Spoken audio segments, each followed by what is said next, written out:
All right. Good morning and welcome to my page here at Weightless. If you are new to me or my page, I'm so excited you're here. My name is Jen Espinosa-Goswami, and today we're featuring my special guest expert, Ellie Peterson, who is the founder and creator of Meditative Movements. So today we're going to be talking all about how to empower yourself using meditative movements. I mean, the best of both worlds, both meditation and movements. There was nothing to not enjoy about this practice today. So I'm so excited to share her with you. Before we launch into her introduction, I just want to say hi. If you're watching us live, make sure you say hi in the comments so that we can acknowledge you and say hi back. And if you give StreamYard permission to share your name, then I can actually call you out by name and welcome you by name. Otherwise, I won't see who you are. So feel free to tell StreamYard what your name is. It's just a click and a point. And if you're watching the replay, please comment below with #replay so that I can also tag Ellie if there's any questions that come up after the fact. This replay will be up for 2 days. So you have through Saturday afternoon to watch this replay. It'll be there for you. You can do the practice with us. You can ask any questions of Ellie or myself, and we're happy to provide that service to you completely free here on my page. So welcome, welcome. My name is Jen. Again, I'm the owner of Weightless, and I'm a holistic health coach and speaker. So if you haven't seen my videos before, I do many of these, but every month I feature a guest expert in the areas of health and wellness. And we've had already 2 guest experts this month. It has been a bountiful month. Last week, we had Linda Lederman of Balabusta's Secret. And this week, we have Ellie Peterson of Meditative Movements. So let me tell you a little bit more. Good morning, Ellie. How are you doing today? Awesome. Thanks, Jen, for having me. Yeah, I'm so excited. We connected a few months ago, and you just have a very warm personality. And I just knew that I had to share you with my audience here. So a little bit about Ellie. Ellie knows how it feels to be broken by life's challenges. When she was 23 years old, she was divorced and raising 3 children on her own while making $80 a week as Ellie from the deli. Her body was unhealthy, her mind was chaotic, and her spiritual being was weighed down with fear, self-pity, anger, and worthlessness. Life was overwhelming for her. At this low point, she created the practice of meditative movements. It's a technique as a way to heal her body, her mind, and her being. And she's been using this practice and in recovery for over 40 years. So we are blessed to have Ellie share this practice with us today. Go ahead, Ellie. Tell us a little bit more about how this meditative movements lifted you out of the overwhelm you were in at the time. Yeah, that's a great question. I came to understand at that age that we've been given things. So a lot has happened in our family, what culture we're in, and we get messages either direct or indirect. We're making assessments, trying to make meaning out of why is that happening? And for a lot of us, we associate if there's a problem that we must not be good enough, lovable. And so we take that energy on, which is unfortunate because then life will kind of confirm that for us if that's our belief system. And so at the age of 23, I was divorced and I got introduced to Louise Hay's work, You Can Heal Your Life. And that shared with me, okay, you aren't able to change your past, but you can start creating and enjoying being alive right now. And when you have that connection to life and appreciate your present moments, actually life becomes very fun. So how the technique got created is that I was a smoker, and I don't know I guess everybody has some kind of addiction, right? You go that if it's difficult for you to experience yourself, your emotions, your thoughts, then that's why we typically have an addiction, whether it be alcohol, drugs, food, right? Busyness. We live in a culture that kind of supports that So the good thing is that mindfulness practices like meditative movements can help. So what I discovered at that time was that, wow, a physical addiction, I need to replace my desire to smoke. And so I wasn't successful until I started using the affirmations, and then I started gaining weight. And I thought, I don't want to go back to smoking because I'm gaining weight, and I don't want to continue to gain weight. So I started moving. And I would walk. I lived on the east side of St. Paul in Minnesota, walking around Lake Phelan. And I would cry and I would walk. And that was difficult. So anybody that's just starting out on a movement program, I really recommend you be very gentle with yourself, because the body my body was not used to it, my mind wasn't used to it, and yet what happens is that movements is the easiest way to change your state of being, and that's what I started to find. Thank you for sharing more about some of your early experiences with it. And I love that you said movement is the best way to change your state of mind. Or maybe it's the vehicle with which many of us can speak that language. You did mention that Louise Hayes had a big impact. Her book, You Can Heal Your Life. So you were not new to that type of practice. But I think what you discovered and what you just shared is combining the meditation piece and the loving yourself in the present moment with the movement is what really shifted it for you. Yeah, and I think, Jen, this would be a good time so people can get a sense of the movement. Should we do one so that um, people know what it is? Yeah, let's do a demo. Awesome. So it involves physical movements, and there's over 140 right now. Again, I did this over 40 years ago, or started. And the only rule is no pain. So if I'm recommending you do the movement in a certain way, you need to make adjustments, because I'm not in your body. And right, we all have a history, and it is about being aware, because our bodies give us messages. Then we're going to add the breath. Breath is in and of itself very calming. It's also a way to kind of touch with the magic, right? We're all here, and the breath is a magical piece. And then what's unique about this technique is that we do say positive core value affirmations. And I know and we can talk a little bit about that afterwards, the idea of kind of self-talk and how we can direct our thinking. So are you ready? I'm ready. Cool. So you can be seated or standing. I'm going to just move forward on my chair a little bit, but you can be standing. So I invite you to be in that position. I invite you to feel your feet on the floor and know you're connected to the earth. And that's very important. Actually, there's quite a bit of information that people aren't always physically in their bodies. They're in their head a lot. And so being physically in your body will help you to really be more present. So I invite you again, feeling your feet connected to Mother Earth, your head's up, right? And you want to be in alignment. And what we're going to do is bring our shoulders up, and notice how you create tension in your neck and shoulders, and then bring one shoulder down and then the other shoulder.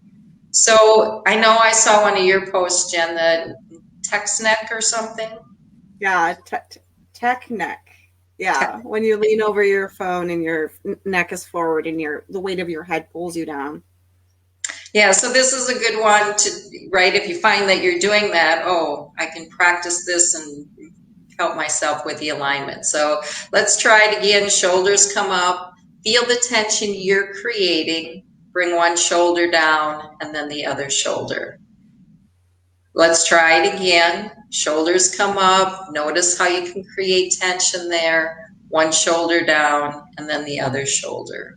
Once more, I do a 4x4 sequence. So shoulders come up, feel the tension you're creating, one shoulder down, and then the other shoulder. So I have you do it 4 times, because sometimes it's like, oh, the first time, what was that? Second time, oh, I feel it, right? And that's the goal, is because your body communicates to you all day. And the question is, are you listening? And similar to, right, if you're doing the texting, oh, I've been doing this for a while, I need to change, do it in a different way. So let's add the breath. We're going to inhale. Exhale, shoulders come up. Keep on exhaling as you bring a shoulder down and the other shoulder. Now, if that gets tricky, if you're not used to breathing that deep, then you'll go back to your breathing. The idea is you can practice, because breathing in and of itself is calming. So inhale, exhale, bringing your shoulders up. Keep on with the exhalation if you can, bringing the shoulders down. Doing a great job. Hopefully you're feeling it. Let's try it. Good. Let's try it again. Inhale. Exhaling, those shoulders come up. Continue the exhalation, shoulders come down. We're going to do that once more so you have the breath, because we're going to add the affirmation. Inhaling, exhaling, shoulders come up, one shoulder down and the other shoulder. So what happens, and for me as well as most people, we give our power away. As soon as we start to complain that something isn't the way we want it outside of us, that is called complaining. Right? And we have no control over it. So a better approach is to just say, I accept that. You could even say, I don't really like it, but maybe you could just say, I accept it, and isn't that interesting? Because now you're not in conflict with the outside world. The affirmations, all of them start with I, because we need to own our own personal power. And I went down that route because as soon as you say something outside of you, you're saying is causing you problems, it's really your inner world. And there's a whole bunch to that, meaning that we do need to do things that are unjust and all that stuff. But this is really about owning that I have power, and isn't it better to approach a situation that's kind of tense, being relaxed, versus, oh, I'm just so angry, right? That is showing that it's not a good approach. And if we can stay calm, respect everybody that's involved, ourselves included, it's better. So this is the I relax meditative movement. So we're going to inhale. We're going to exhale, shoulders come up.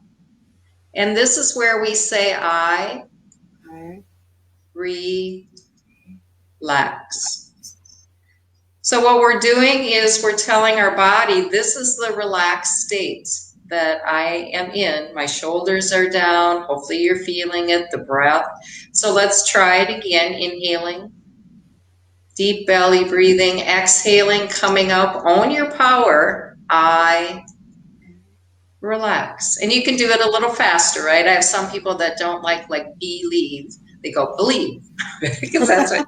So you can go faster, right? I do recommend you be playful. So let's try it again. Inhale. Exhaling, coming up. Own your power. I relax. And Jen saying it out loud. I hope you are too. We have our own voice. You need to hear it. And that's really important because we have 50 to 70,000 thoughts in our brain. And a lot of them are negative for most of us. This is directing your thoughts. It's understanding that you have power. So I'm going to be quiet on this one. So everybody that is joining us, and let's hear just Jen's voice too, because it is fun to hear other people. So let's inhale, exhale, coming up. Add the affirmation, Jen. I relax. Awesome. Because as you say it, you can listen to yourself and think, do I really believe I have that kind of power?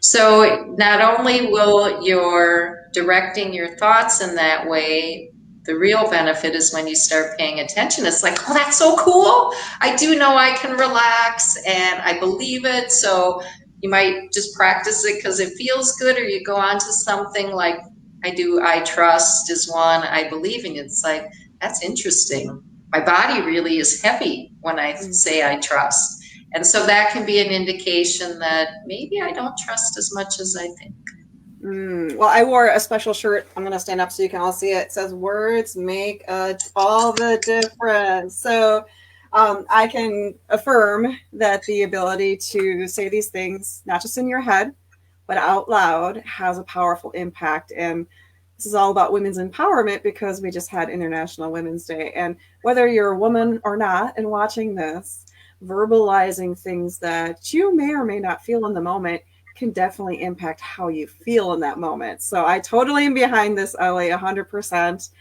I love that you say to do it 4 times. Now, is there any particular research behind doing it 4 times versus 3 times or 5 times? Yeah, the 4x4x4 came kind of naturally, just like all the movements. People say, how did you come up with that? And it's like, well, I can share, like, I'm remarried and my husband said, yeah, you're in bed lifting your arm up. And so we kind of laughed with, oh, are you creating movements or they're coming to you, right? You've created things, and isn't it an interesting question? Where did that come from? So I feel very blessed to be bringing meditative movements out, and I shared my success. And there is research, not necessarily at the 4x4x4. It is a 2017 University of Minnesota research study. It was a 12-week study, individuals with cancer and chronic health conditions.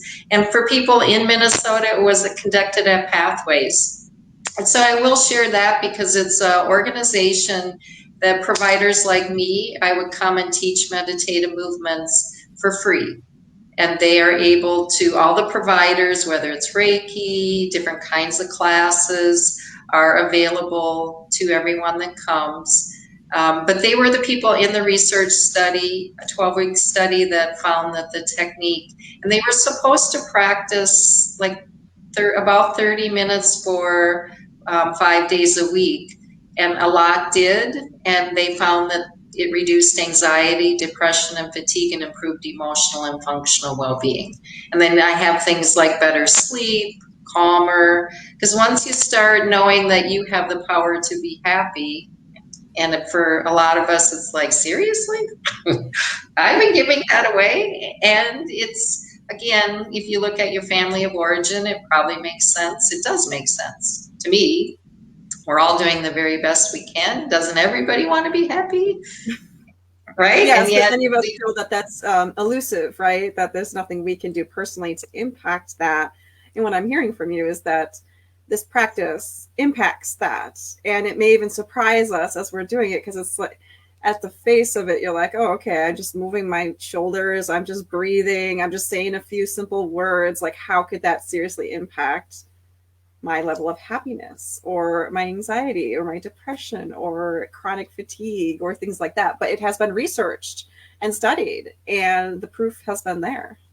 it does. And I'll talk to people and they say they watched the video, and it's like, well, you can, right? It's like watching TV and you're not engaged. You won't feel it in your body. You won't have the same experience, because then if I'm saying I relax and I hear a lot of mental chatter with, you don't know how to relax, you right? That's good information to say, wow, my self-talk, we want to be aware of it, because when we give our power to our self-talk, then that's where we tend to stay in the habit that we have, which is reasonable and natural. And yet, like what we're sharing and what you do, Jen, right, is to help people feel empowered and start doing things a little differently. And that's why your coaching is so important, right? If they need help along the way, you're there to guide them and to listen. And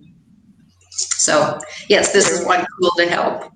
Yeah, well, I was especially intrigued by your methods, and I know that you also certify other instructors in this practice. So if you're listening and you're like, I really like what she's talking about, I want to learn more, for sure connect with Ellie. She does certify other people in this practice. It's something that you can certainly take to your own community if that's of interest to you.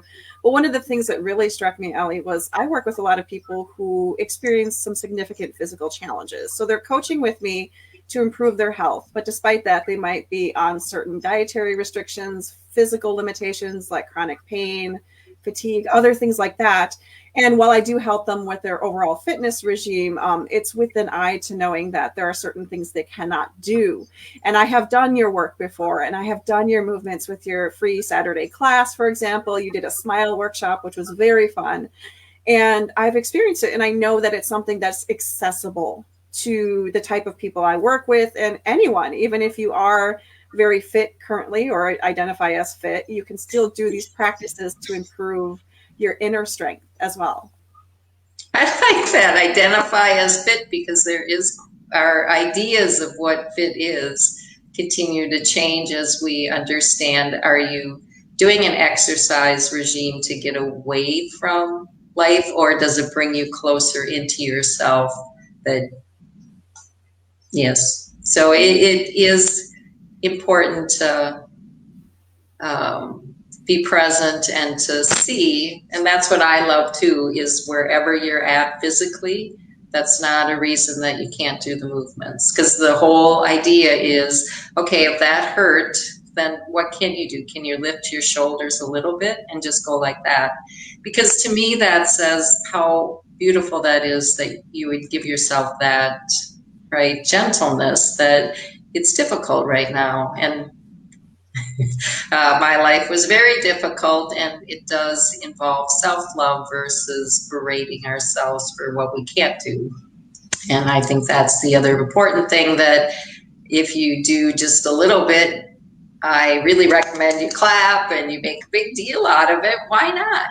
Because it feels good, and yet back to how we've been conditioned, you may struggle with that. And for all of us, in order to make it through, there is a little bit of struggle, because our inner self wants us to be safe, to do things the way they have been. And so to even say, you're okay. That's why the movement with the affirmations is so important. So can we do an I am safe one too? Because that brings up for I was people. just going to ask if we could do another one. So thank you for bringing that up. Let's do another one. Yeah, so the I am safe is important as you physically be in your body. So place one hand over your chest or your heart and one hand on your belly. Now, if you placed your hands on your body and it really, you have so much negativity happening, just bring your hands a little away from your body. I teach people with eating disorders, and they don't want to touch their belly. I mean, they're so thin, but the message that they have is that they're fat.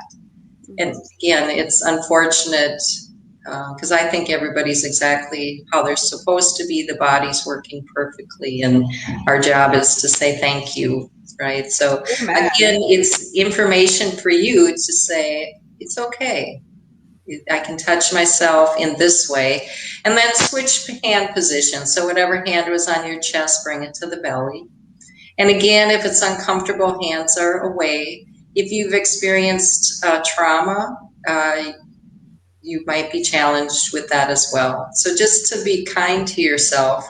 And again, the more information you have about your history, the easier it will be, or herstory, right? We have herstories. Yeah. We have both.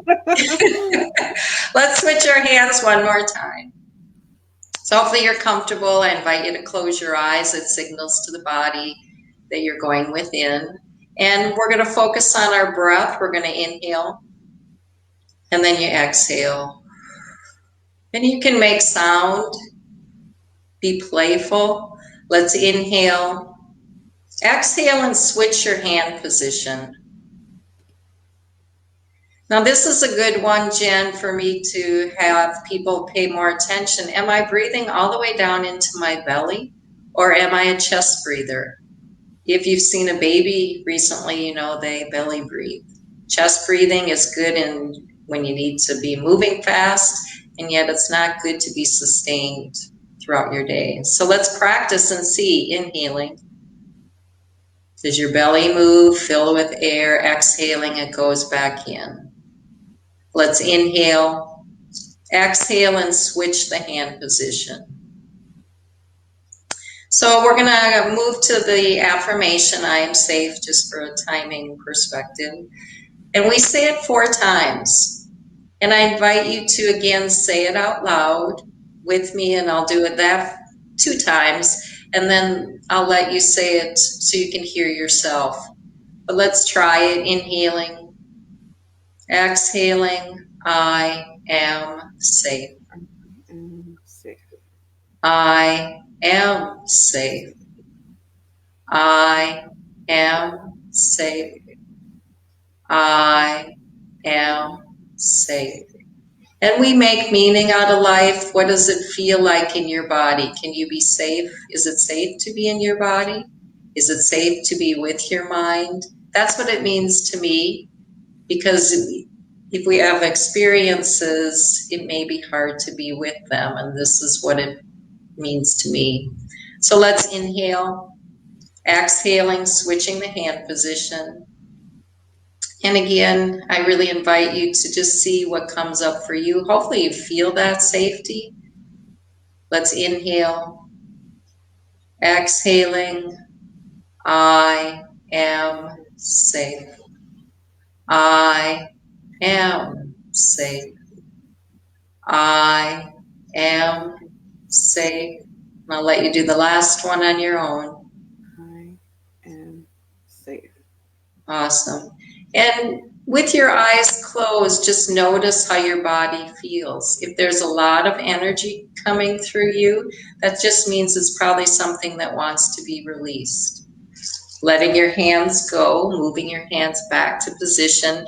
This one I do often. I might do it getting out of bed and then going, and because the dream state sometimes gets me off kilter, like, ooh, what just happened there? So I want to feel safe. If I'm doing something that's kind of outside my comfort zone, I find my hand going to my belly.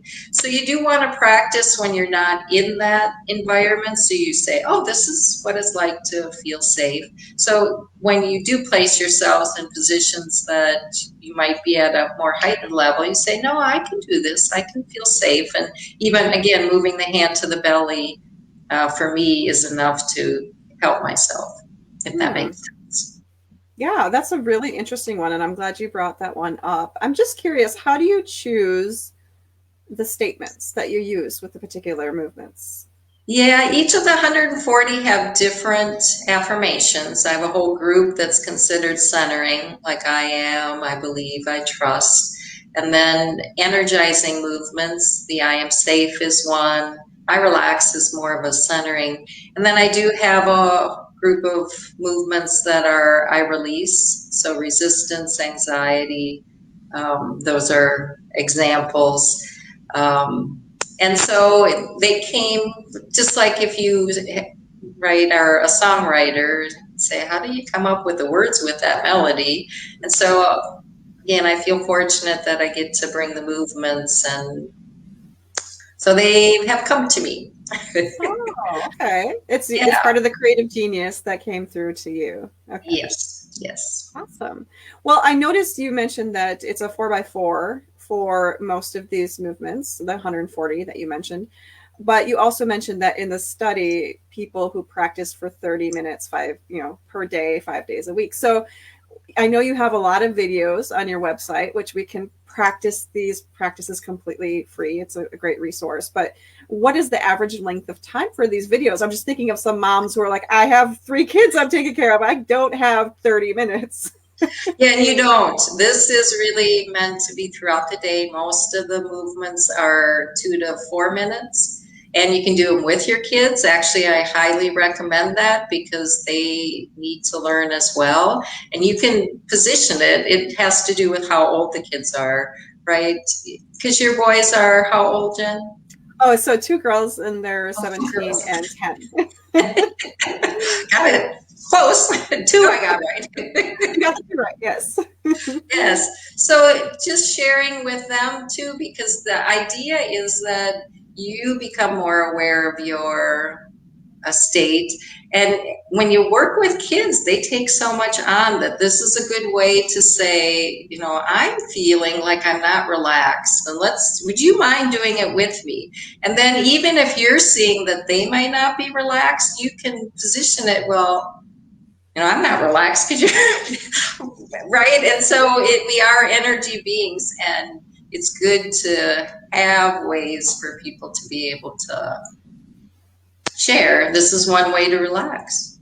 Yeah. And another thing that strikes me as well, because I do have 2 kids and Maybe I'm waiting in line to pick them up at the school pickup line or something like that, but I can certainly fit this in the in-between moments in my daytime, which is something that very much appeals to me and a lot of the clients I work with, because 30 minutes is one thing. And I always, part of what I do as a speaker is I teach people how to maximize the movement that they do. But this is a practice that you can do on the go as well, which is what I love. I love things that tools that you can take and use, regardless of where you are. If you're, parked or you're in a safe location, you should verbalize if you can, but you don't have to if you're in like a work environment and you don't want to look embarrassed in front of your coworkers, if any people are in the office right now. So, I like that it's versatile. You can take it with you. You can do it with your family. There's many ways you can apply this practice. Right. And if you have those 3 little kids and you really need, this is great because you can do it with them, again, while you're waiting for anything, right? It's certainly, because I did the Loving Yourself 21-day challenge, and the I Am Valuable is what we shared. And that one is coming up on the toes. And that one you can do while you're pumping gas, waiting for the elevator, while you're seated, waiting for anything. And to your point, you want to be safe. Like if you're driving, it's not a good idea. Multitasking isn't, you're already doing 3 things, right? The physical movement with the breath and affirmation. So Yes, I love it. Anytime it's something that you can do. I don't know that I would do it while I'm pumping gas, but that's an interesting example of different ways and places you can use this practice. I'm going to pop your link to your website because, as I mentioned, there are a variety of free videos on your website. I've taken a look at some of them with different themes, but also you have a special Saturday class that you offer. Would you like to talk more about that? yes, I'd love people to come. It's a half hour. If you're Central Time, it starts at 9:30, and it's a fun way for you to be in a group environment. People mute themselves so you can say the affirmations. When you do it online, it gets kind of tough to synchronize the affirmations, but when we're in a group, that's easy. People have shared that it's more personal, that they feel the connection, and we're always interacting, right? When you do the breath, I inhale, exhale, we interact with the trees. They help us with the oxygen and carbon dioxide, right? And so we are connected, and people feel that. So I would love to have you join me on a Saturday. We're finishing with March, and then I'll start the spring as well. I do it that you kind of commit to 3 months. That's what I'm doing at a time, yet you can join at any time to see how it works. So I'd love to have your viewers and people give it a chance and see how it works. Awesome. So I encourage people who are listening, thank you so much for sharing this gift as a free resource. I know you mentioned that you previously did it through Pathways, but the fact that there's a wealth of information and videos and opportunities to connect with you on your website is a very rich resource, and I appreciate that. I have popped her link in the comments below. If you are interested in checking out her Saturday morning class, that's half an hour of movement in your morning, get started with the right way. That's something available through the end of March, and then she'll continue again later on. I've also put her social media links in there if you are a social person and you want to connect with Ellie. She's available on Instagram, Facebook, and LinkedIn. So what was I going to say? Okay, so is there anything in particular you're really looking forward to or want to share about this practice that would encourage someone who's maybe on the fence as to whether this is something they should start doing for themselves? I think it's a great way to get more in touch with yourself, and so to practice a little bit and to take the time and to know that you do have a lot of power. And when you had talked a little bit about people being surprised maybe about as they go through creating change in their life, that even with the study, people that didn't practice for that 30 minutes said they still gained things from it. And so for me, it's about self-love and to really be kind. So if you try it and it doesn't work right now, know that that's okay. People have come back and said, oh, I'm in a different place, and now it does make sense. And so I invite you to try it and know that we're here for you and that you can be, and you already are, what I consider perfect. And now it really is aligning your own mind and body so that you can experience that as you go through your life. Well said. And I would even encourage people who are listening to not talk yourself out of at least trying it. Maybe it's not the right time for you, but if it only takes 2 minutes for you to walk through a practice that could calm you and or your family or whatever situation is coming up for you, for me, that's 2 to 4 minutes well spent, and there's no harm in trying it. Like, there's not going to be a horrible thing to go through a few minutes worth of doing these meditative movements. And Ellie is right. It's the power of words to impact how we feel, the power of presence and being within our bodies and grounding ourselves within our bodies, as you mentioned, is something that is very difficult. Many of us live in our heads all the time, and it tends to make us stressed out even more. So this is a gift you can give to yourself. If you're watching this, please share this video. There's a share button below it. Please share this with anyone you feel would benefit from this. Really, anyone in the world could probably benefit from this, but that way we can share this with an even greater audience. Awesome. Well, just thank you so much, Ellie, for joining us this morning and sharing more about your practice. I look forward to exploring more of what your movements are. I've done a few of them, the smile one, the relaxed one. I'm curious what some of those other ones are. And for those of you who are watching, this replay will be up through Saturday. So feel free to stick around, to watch it, to share it with people, to comment. If you have questions for Ellie, I will tag her so she can respond to your questions directly. And next month, stay tuned. I'm going to be featuring a special guest expert around, this is going to be fun, folks, around self-care. My personal burnout coach has worked with me for self-care practices, and she has wonderful rituals and retreat ideas that you may not have heard of. So she will be my featured guest in April. That'll be April 9th. So stay tuned for that. Thank you so much for joining us this morning, Ellie. Thank you, Jen. I appreciate it. Have a good one. You too.